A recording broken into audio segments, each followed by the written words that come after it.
За да сте сигурни, че няма да се нараните или разболеете, докато прибирате аспержи, трябва да се вземат предвид следните точки.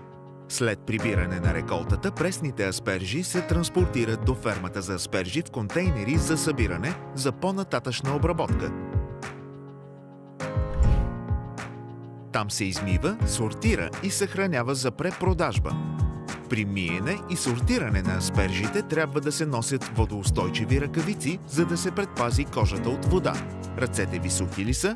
След това първо сложете памучните ръкавици, а след това върху тях водоустойчивите ръкавици. Сганете ръкавицата отгоре. Това означава, че в ръкавицата няма да влиза вода. Готовите кашони с аспержи се транспортират до склада с палетна количка или мотокар.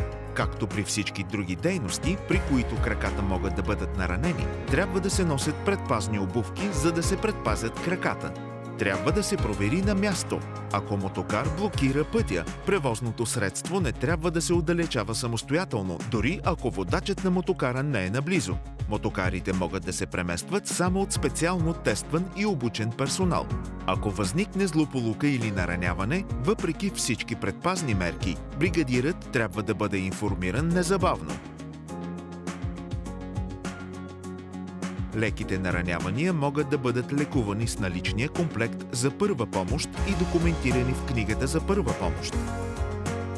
При големи наранявания трябва да се извика линейка или да се потърси лекар за трудови злополуки.